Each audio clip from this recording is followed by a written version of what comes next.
Hoje nós vamos conversar um pouquinho sobre virtudes. E o Espiritismo, ele nos dá uma visão muito esclarecedora sobre as virtudes. E o meu objetivo, nesse período que eu vou ficar aqui com vocês, é justamente ajudar, servir de ponte para que a gente consiga refletir e compreender melhor essa visão que o Espiritismo nos dá sobre virtudes. Porque a conquista e a prática delas são indispensáveis para que a gente consiga alcançar aquilo que todos nós desejamos. Todos nós desejamos paz e felicidade. Na questão número 641 de O Livro dos Espíritos, Kardec pergunta mais ou menos assim aos espíritos superiores: desejar o mal é tão repreensível quanto fazer o mal? Desejar o mal é tão repreensível quanto fazê-lo? A resposta dos espíritos foi a seguinte: depende. Como assim? Bom, vale sempre lembrar que o mal é tudo aquilo que pensamos, sentimos, falamos e fazemos, e que tudo isso esteja distante das leis divinas, que são contrárias a elas. Isso é o mal. Em contrapartida, quem faz exatamente tudo de acordo com as leis divinas só faz o bem. E por experiência, todos nós já sentimos na pele que o mal só traz sofrimento, seja hoje ou seja amanhã. É a própria lei divina reagindo sobre nós, em consequência desse nosso comportamento, dessa nossa conduta perante a vida. De certa forma, é o mal em teoria e na prática, né? O Espiritismo nos proporciona. E vale a pena lembrar também que não fazer o bem já é um mal. Sempre vale a pena lembrar. Então, voltando para a resposta da pergunta, o simples fato de desejarmos o mal expõe a nossa realidade interior, a nossa situação evolutiva. Somos ainda criaturas intelectual e moralmente inferiores. Mais do que isso, somos também ainda viciosos, ainda temos paixões inferiores e ainda somos dominados pela influência da matéria. É exatamente essa matéria que deveria e um dia será apenas o nosso instrumento de progresso e não sermos escravos dela. Como lidamos com essa nossa realidade íntima, desejo ainda o mal, faz muita diferença. Para isso, nós precisamos compreender e aceitar essa nossa condição evolutiva ainda temporária, sem culpas, com uma visão responsável e promovendo atitudes conscientes rumo ao nosso objetivo maior, que é aquele que nós colocamos inclusive na prece, a paz e a felicidade. Compreendendo e aceitando essa nossa realidade, embora ainda pequenos perante a vida, podemos potencializar o nosso processo de transformação intelectual e moral. Aí a gente consegue alterar completamente a qualidade de nosso ambiente, primeiro interior, esse que desejou o mal, e depois o exterior, né? Estimulando e influenciando o meio. A resposta dos espíritos mostra exatamente isso.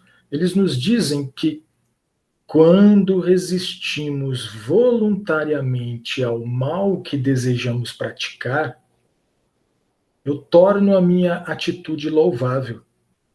mesmo desejando ainda o mal.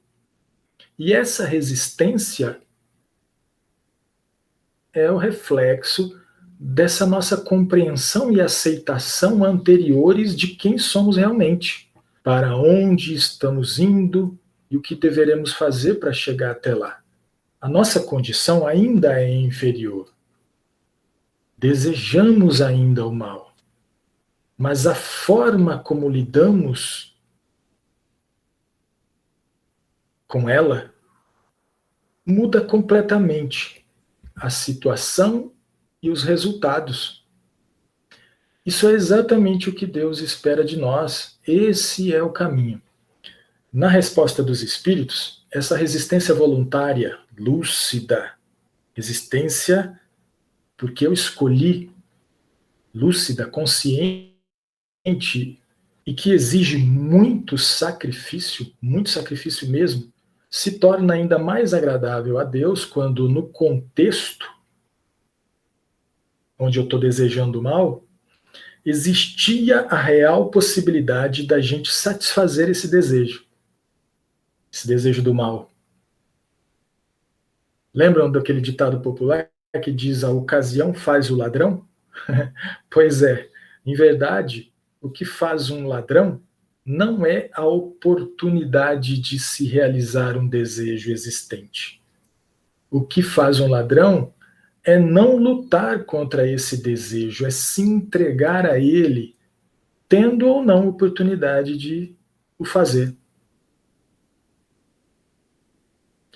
Quando efetivamente resistimos, quando estamos quando efetivamente resistimos, né, conforme a gente está conversando, o ladrão já não existe mais. É a nossa razão aliada ao nosso esforço, dominando os nossos hábitos ainda inferiores. Na resistência voluntária, o desejo do mal em si deixa de ser um mal efetivo. Esse desejo não se tornará um mal, justamente em consequência do nosso esforço consciente. E esse esforço de resistir ao mal, é o que podemos chamar de o início da virtude, ou a virtude em desenvolvimento. O que irá ocorrer, né, com a repetição constante dessa postura, dessa resistência. A gente pode ter recaídas durante esse processo, o que, de certa forma, no nosso estágio evolutivo é considerado uma situação normal.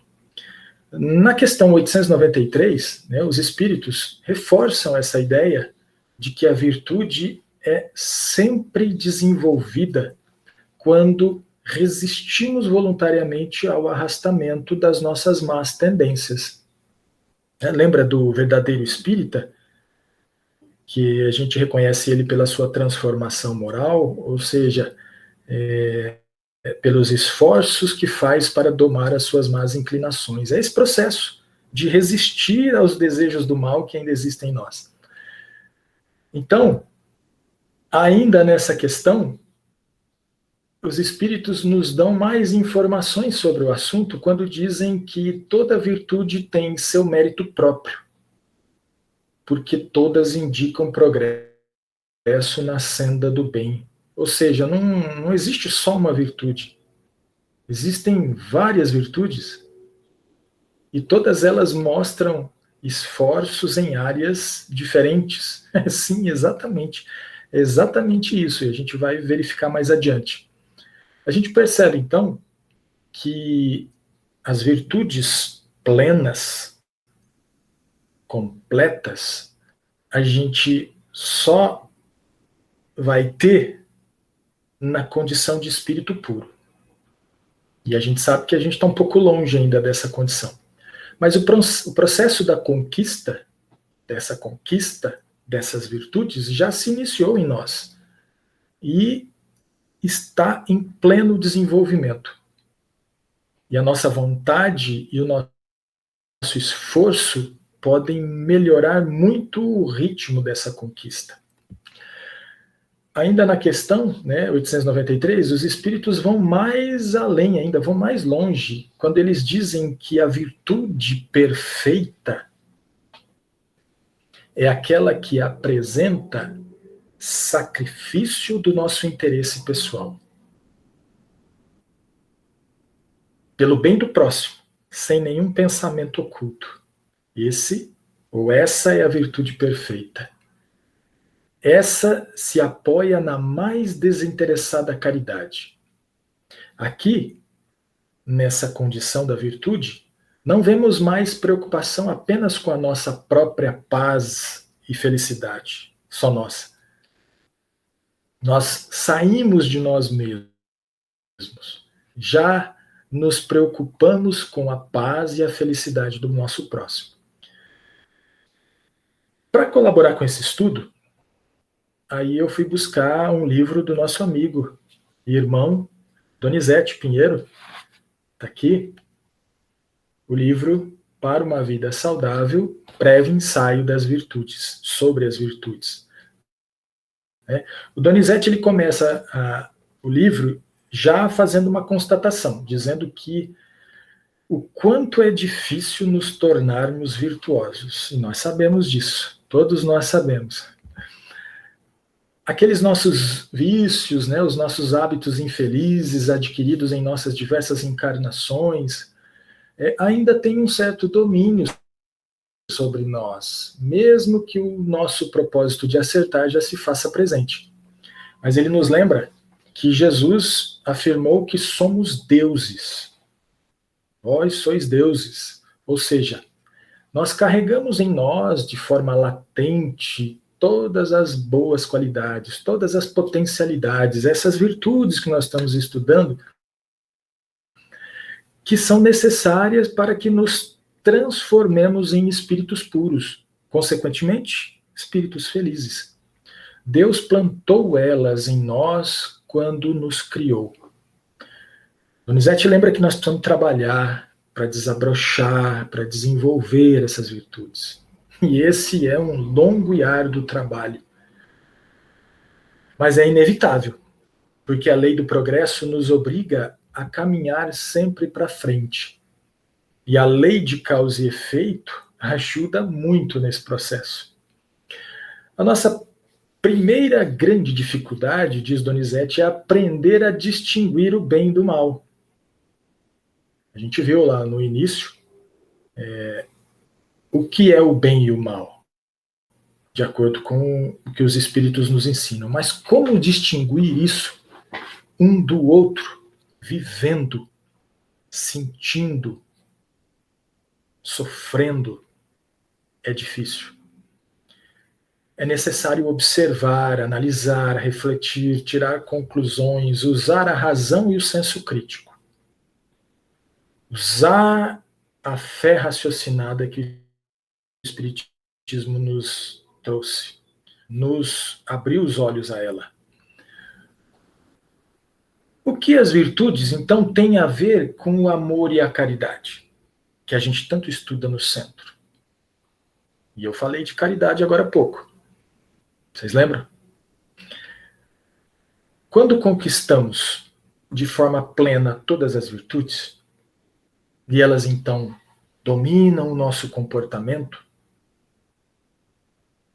nossa conduta, assim como hoje, a nossa condição evolutiva é dominada por nossos hábitos ainda inferiores e nos fazem desejar o mal, ainda desejar o mal.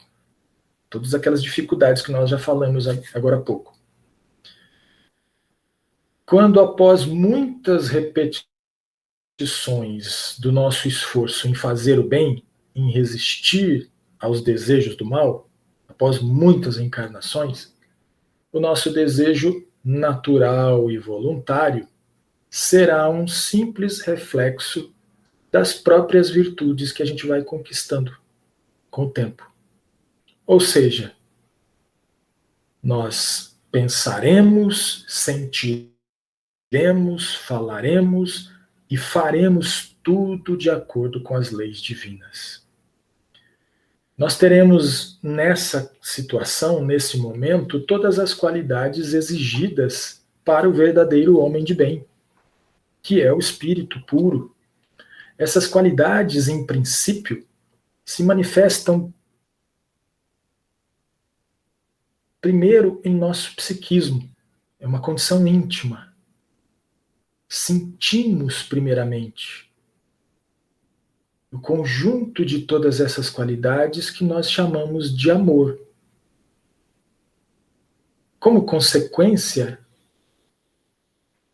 na sequência, ele é manifestado através dos pensamentos, da fala, das ações, do nosso comportamento de uma maneira geral. Por isso, Donizete nos ensina que o amor é o conjunto, é o somatório de todas as virtudes, assim como a luz branca é o conjunto de todas as cores. Então, cada virtude expressa uma parcela do amor. E a caridade, então, é esse mesmo amor, esse conjunto de virtudes em ação, principalmente aqui no mundo material. O Donizete, nesse livro, ele reflete sobre 45 virtudes. Exatamente isso, 45 virtudes. São só essas? Com certeza não. À medida que a gente vai evoluindo, a gente vai perceber que existem outras. Um exemplo, alegria, disciplina, humildade, tolerância, enfim. Eu deixo aqui como estímulo para a gente buscar lá no livro quais são as outras para a gente estudar. E depois a gente refletir aqui junto, às sextas-feiras. A evolução moral e espiritual significa desenvolver essas virtudes. Olhem só. Evoluir moralmente e intelectualmente significa desenvolver essas virtudes, é continuar esse processo de desenvolvimento que já está acontecendo dentro de nós. É de extrema importância entendermos os conceitos delas, de cada virtude, né, e as suas aplicações em nossas vidas, para nos dedicarmos ao seu aprimoramento. E hoje nós vamos estudar um pouquinho sobre uma delas. Eu escolhi trazer uma que eu já estudei no domingo à noite, que é a disciplina. Nós vamos começar por ela. Vamos tentar entender um pouco melhor para a gente aprimorar. Lembrando, hein, ó, como eu coloquei agora há pouco, a nossa paz e a nossa felicidade dependem do desenvolvimento das virtudes que estão de forma latente dentro de nós. A paz e a felicidade não dependem do que está fora de nós. Depende só do que está dentro de nós. No início da missão do Chico Xavier, né, no primeiro encontro que ele teve com seu mentor espiritual, Emmanuel lhe deu uma orientação básica para o trabalho que ele deveria desempenhar. Vocês lembram? Chico, você está realmente disposto a trabalhar na mediunidade com o Evangelho de Jesus? Sim, se os bons espíritos não me abandonarem. Você não será desamparado. Mas para isso, é preciso que você trabalhe, estude e se esforce no bem. Não são ainda, essas não são as orientações básicas que ele deu. Então, já iniciando, né? Ó, é preciso que você trabalhe, estude e se esforce no bem. Olha aqui, se esforce no bem. Não é o desenvolvimento das virtudes? E o senhor acha que eu estou em condições de aceitar o compromisso? Perfeitamente. Desde que você procure respeitar os 3 pontos básicos para o serviço. Qual é o primeiro? Disciplina. E o segundo? Disciplina. E o terceiro? Disciplina. Então a gente percebe que o Chico, né, depois que ele desencarnou, Ele deixou uma obra literária psicografada de mais de 400 livros. Mais de 400. E ele não usufruiu de um centavo de tudo isso. Com essa orientação, Emmanuel quis mostrar ao Chico a importância da disciplina. No caso, na missão mediúnica dele. Mas nós também já conhecemos a importância da disciplina em todas as áreas de nossas vidas, da vida humana. A gente pode lembrar aqui da disciplina dos quartéis militares. O militarismo, ele é reconhecido muito por essa disciplina rígida. E sem ela, o militarismo não seria o mesmo. A obediência às regras e à hierarquia que o militarismo consegue faz com que os seus adeptos atinjam um nível muito alto dessa ordem e dessa obediência para o que eles fazem, com a disciplina como eles entendem, atingem, de certa forma, seus objetivos. E são reconhecidos, de certa forma, por isso. A gente pode trazer também aqui a disciplina nas artes marciais. Quem luta, quem pratica os exercícios de aprender uma arte marcial, sabe o esforço que os seus integrantes fazem, né, para controlar a mente e a mente dominar o corpo e os movimentos.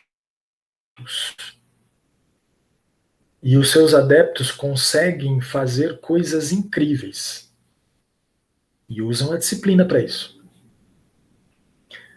Nós temos também aqui toda a disciplina trazida pelos esportes de uma maneira em geral. Todos os esportes têm regras e para que ele seja realizado, precisa que os seus integrantes respeitem essas regras, sejam disciplinados. Vale lembrar aqui que, de certa forma, os esportes entre os povos substituíram as guerras.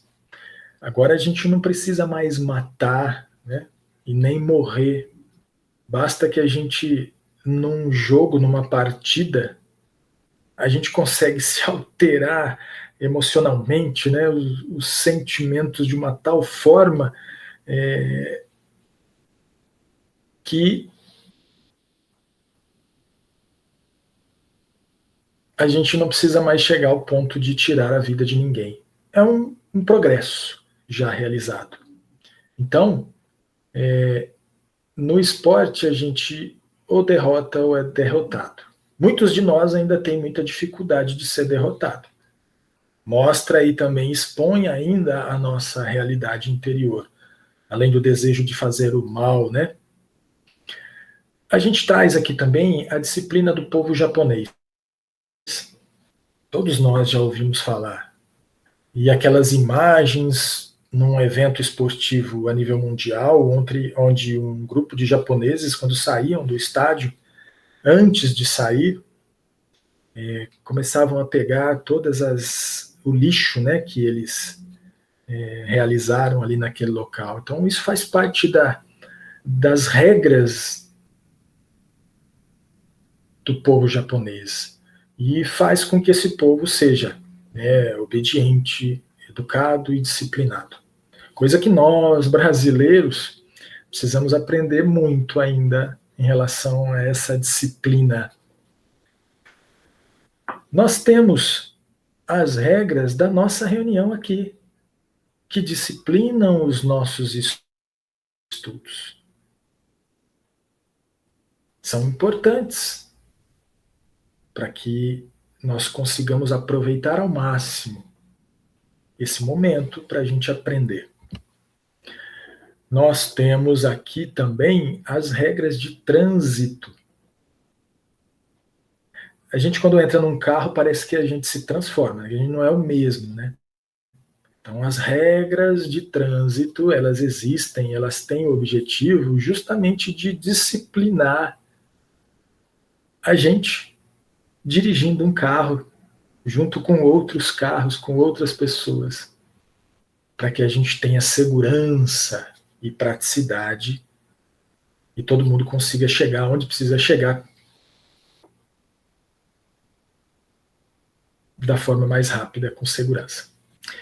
A gente tem também as leis civis.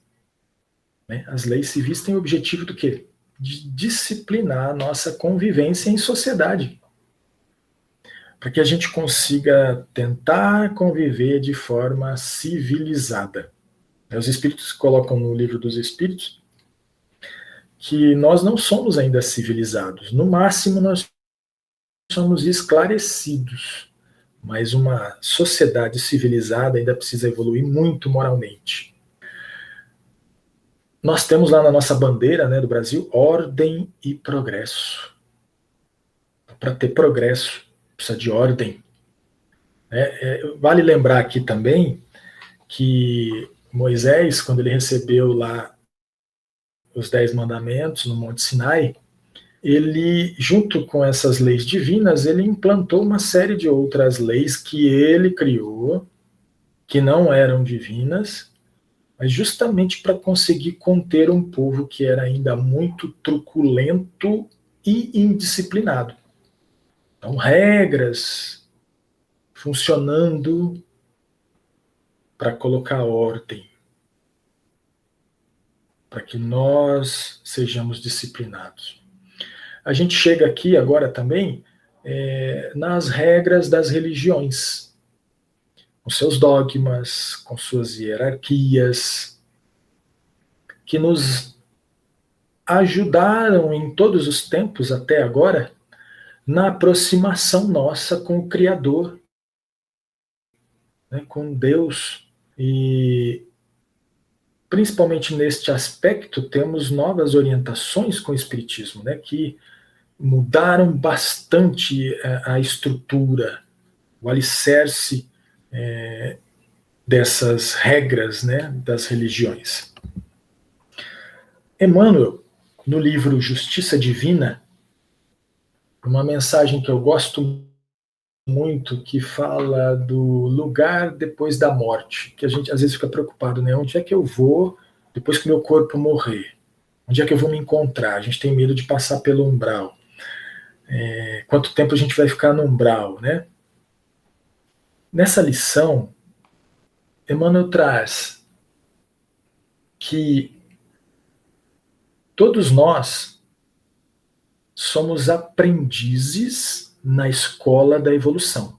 Todos nós, espíritos imortais, sob o uniforme da carne, encarnados, né, uma personalidade material. E aí nós somos forçados ao cumprimento de obrigações. Obrigações de todos os tipos, né, nos compromissos da vida familiar. Temos as disciplinas aí, familiares também, as regras da casa, além das obrigações. Nas responsabilidades da vida pública, no campo dos negócios materiais, na luta pelo próprio sustento. Temos obrigações, deveres, em todos os níveis. Ou seja, o dever é uma necessidade da educação, que nos obriga a parecermos hoje o que ainda não somos. Olhem só. O dever é uma necessidade da educação que nos obriga a parecermos hoje o que ainda não somos. Para sermos um dia, lá na frente, em liberdade, aquilo que realmente devemos ser.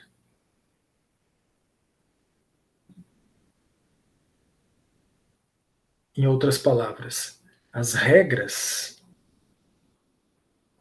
existentes no mundo e também os deveres morais que as leis de Deus nos trazem são obrigações importantes. E a disciplina para obedecer tudo isso tem uma importância muito grande, porque ainda não somos aquilo que precisamos ser, só parecemos. E aí, para ajudar o nosso estudo também, a gente vai no dicionário e traz o que significa disciplina. Obediência às regras, obediência aos superiores e aos regulamentos. E também ordem, estrutura organizada. Olha que interessante. Por quê? Donizete, ele trata a disciplina, né, como uma das virtudes lá que compõem, constituem, né, o amor e que são necessárias para nos transformarmos em espíritos puros. Consequentemente, felizes. Ele nos diz que uma pessoa disciplinada é aquela capaz,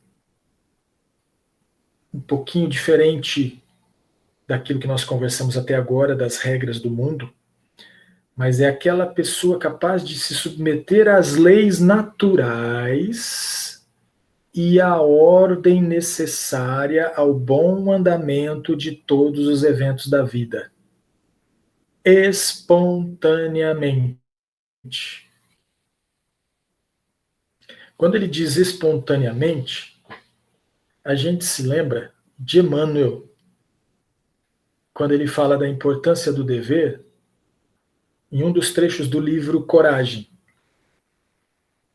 Ele diz assim: aceitemos o combate em nós mesmos. Aceitemos o combate em nós mesmos, reconhecendo que a disciplina antecede a espontaneidade. Olha que interessante.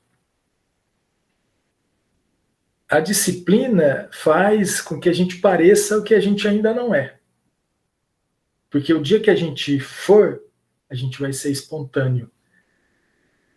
Vai ser natural. Ou seja, a disciplina que nós praticamos hoje ainda nos é um dever, uma obrigação. Na maioria das vezes, nos é um peso, um sofrimento. A gente não entende por que tem que obedecer. Nos esforçamos em sua prática, né, ser disciplinado às regras, porque a nossa razão nos diz que é o melhor caminho. Acima de quaisquer regras ou ordens humanas, de qualquer parte do universo, seja no mundo material ou no mundo espiritual, todos nós, seres humanos, animais, vegetais, minerais e coisas, estamos subordinados a uma organização estabelecida por Deus. E nesta organização divina existem leis que têm por objetivo conduzir o espírito à perfeição e à felicidade, que é uma consequência. Mas para que o espírito realize esse progresso, ele depende de ordem. E só se tem ordem com disciplina. Donizete esclarece que a natureza ela tende sempre a um equilíbrio, porque ela é criada por Deus. Ou seja, ela reage automaticamente a qualquer infração nossa. e promove medidas que devolvam a harmonia ao sistema. Isso aqui nos lembra um pouquinho da lei de causa e efeito, né? Quando nos desviamos, primeiro é o amor que vem nos informar, nos esclarecer, nos orientar de todas as formas possíveis. Porém, muitas vezes, o que acontece? Faz-se necessário um chamamento mais forte, como alguém que grita para chamar alguém que está mais longe, mais distante, né? Aí o que acontece?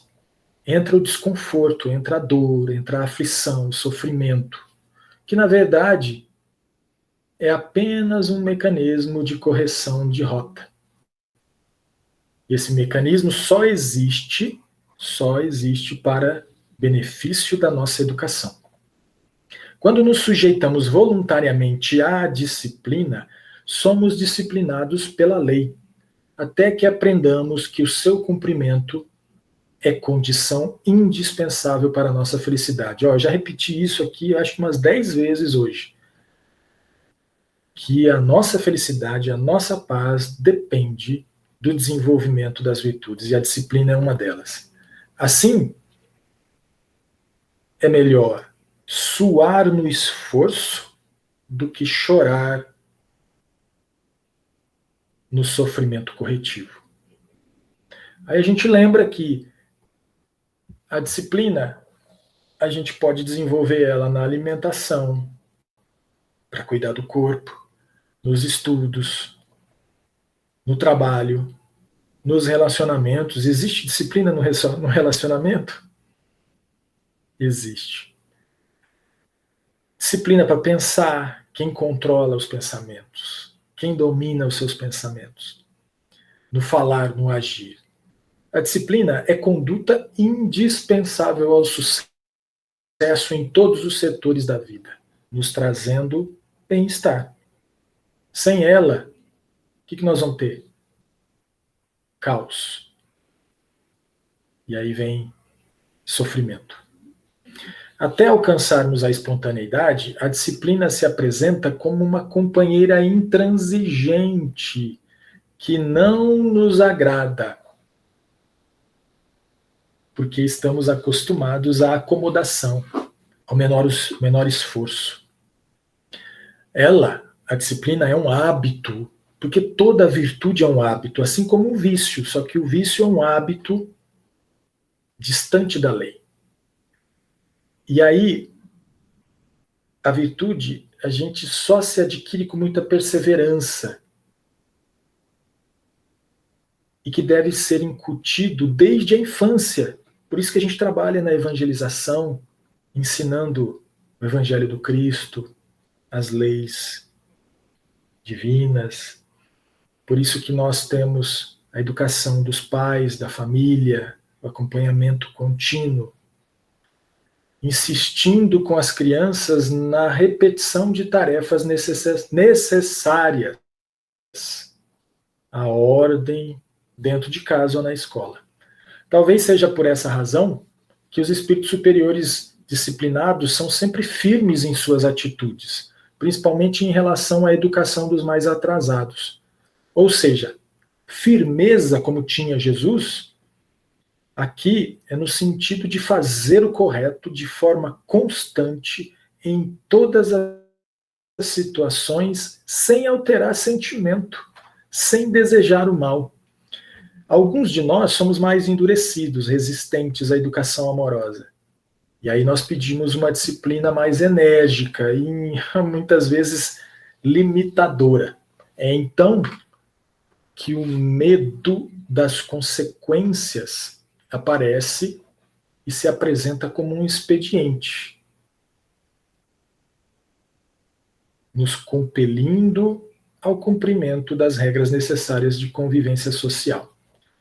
Porém, o excesso de disciplina em nossas vidas costuma esconder uma personalidade ainda orgulhosa, uma personalidade rígida, intransigente, onde nós não nos permitimos a erros e nem admitimos o erro no próximo.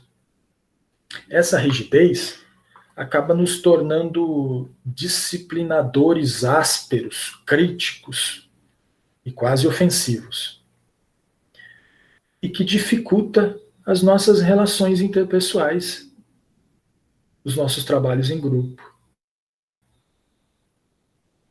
No Evangelho segundo o Espiritismo, nós temos uma lição em que Lázaro nos ensina que a obediência e a resignação são duas atitudes que bem expressam a disciplina. Lembram? A obediência é o consentimento da razão. E a resignação é o consentimento do coração. Por fim, conforme diz Donizete no livro, a pessoa disciplinada é um espírito que obedece porque compreende a importância da regra.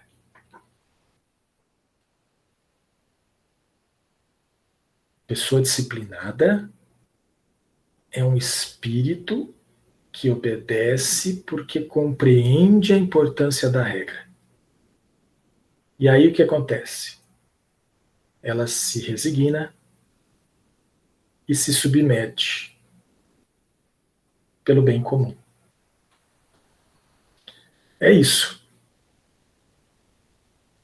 Então hoje nós iniciamos, falamos um pouco sobre virtudes de uma maneira geral e refletimos um pouco sobre disciplina.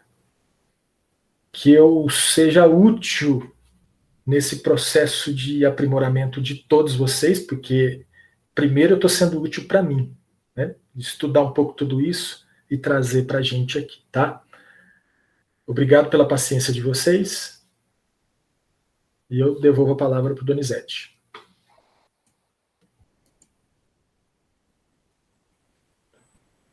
Muito bem, o Adriano deu um exemplo de disciplina. Combinamos 8h45 e terminou 8h45. Muito bem. Temos tempinho ainda para os comentários e eventuais perguntas. Fiquem à vontade.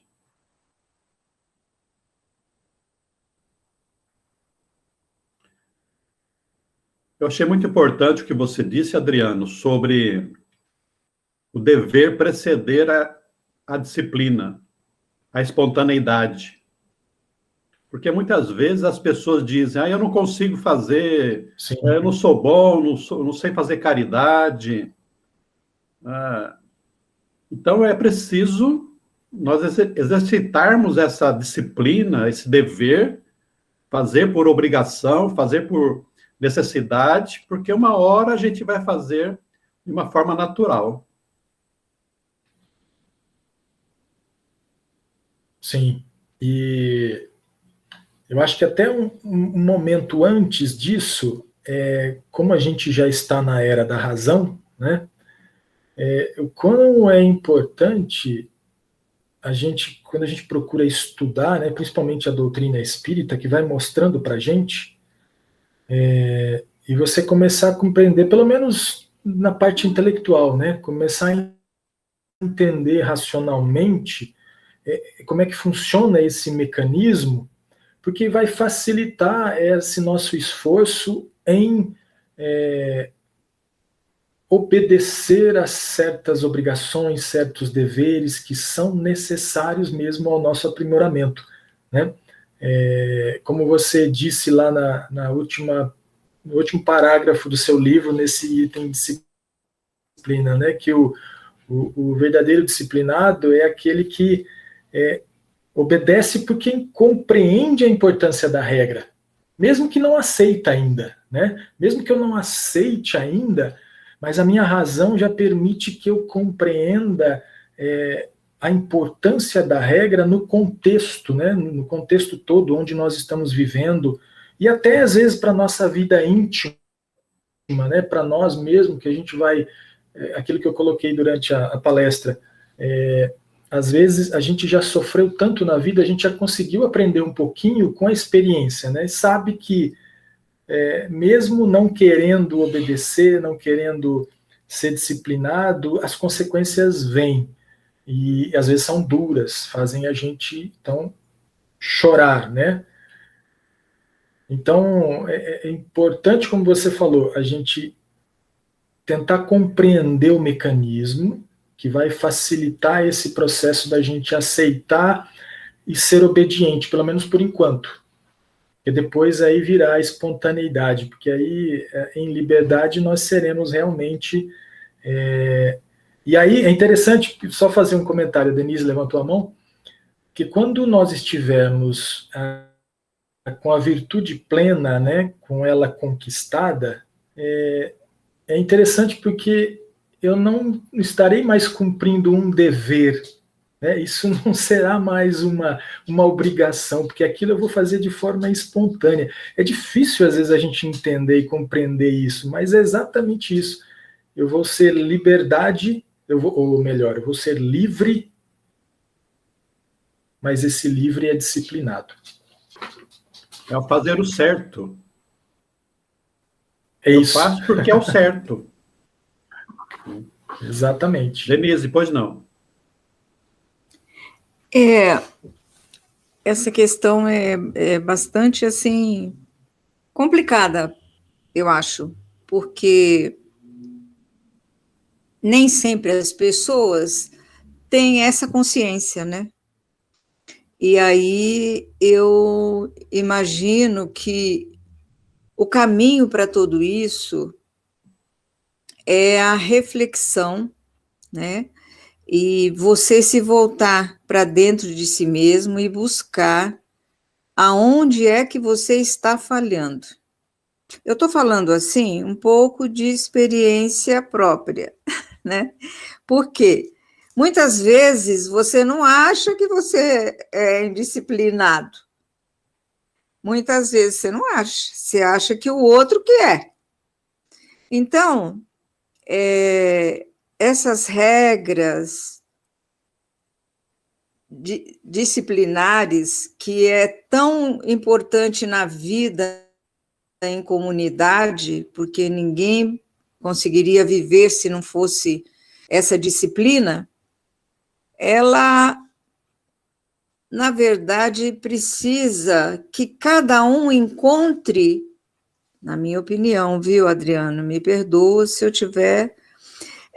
Cada um tem que buscar no seu interior até que ponto essas regras, essa disciplina é válida para você e que você está fazendo uso dela de forma consciente. Eu acho que aí é que está a grande questão de você se disciplinar de fato e não cumprir simplesmente.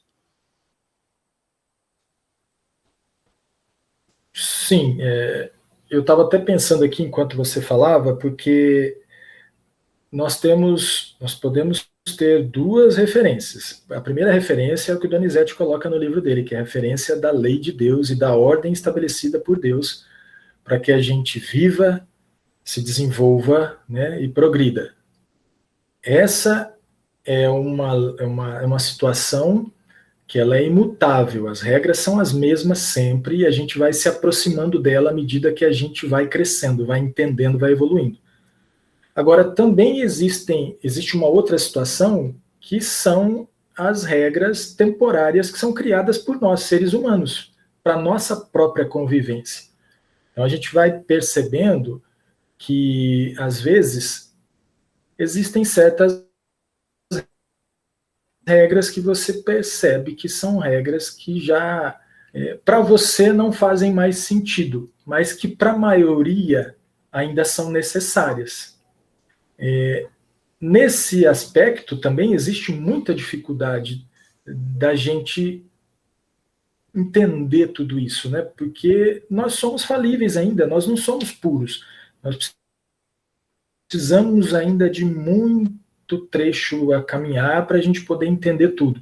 Então, isso, o disciplinado, como você colocou, às vezes eu me acato, ou eu me submeto a certas regras, mas que para mim não são mais importantes, mas eu sei que é importante para o contexto.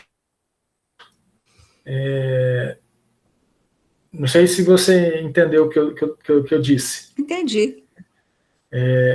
Mas é muito difícil mesmo, né? Como o Donizete colocou no livro, esse é um trabalho árduo e que depende de muito esforço nosso, muito esforço mesmo. Eu sei que o Donizete está morrendo de vontade de falar aí, Donizete. Não, tranquilo, estou acompanhando. Mas ele é disciplinado, ele está aguardando a hora certa. Vou levantar a mãozinha. Isso. É por isso, eu acho o seguinte, é por isso que a proposta da doutrina espírita é do autoconhecimento. Isso. Essa concordo. pergunta lá de Kardec, 919, ela é tão repetida, todo mundo fala, todo mundo estuda, porque ela é importante. Como é que eu vou saber se eu sou disciplinado ou não? Eu preciso me estudar, né? Refletir sobre os meus hábitos. E aí é assim que eu vou disciplinando a minha conduta e melhorando cada vez mais. Isso mesmo. Concordo plenamente. É isso que ocorre comigo. E quando você pensa que deu um passinho, não deu. Aí voltou tudo atrás. Mas tudo bem, obrigada. Mas essas conquistas íntimas, Denise, elas são solitárias. Só a gente consegue perceber, às vezes, um movimento que a gente conseguiu fazer dominando a gente mesmo. Às vezes a gente está feliz convivendo, né, com outras pessoas, e você está feliz justamente porque você conseguiu se dominar em algumas situações, e ninguém vai conseguir compreender a extensão dessa tua felicidade, porque são solitárias. Até nessa questão que o Donizete falou, 919, né, quando o Santo Agostinho ele dá uma orientação para a gente de como a gente tem que fazer, é uma espécie de disciplina que a gente tem que executar conosco, né? Para a gente começar a perceber se a gente está fazendo coisa errada ou não durante o dia, se a gente está prejudicando alguém ou não, se a gente está se prejudicando. A gente tem que estabelecer uma disciplina, que também é difícil, né? Você tem que se recolher um pouco mais cedo, você tem que procurar fazer uma leitura edificante, e aí começar a pensar durante o seu dia como é que foi, se você fez, se você não fez. Exige uma disciplina. E exige, né, a disciplina, como o próprio nome diz, repetição da atitude. Né? Repetir aquilo todas as vezes, e isso então vai se tornar um dia, além de fazer você se conhecer para poder lutar, né, contra as nossas más inclinações, vai fazendo a gente desenvolver a disciplina em nós.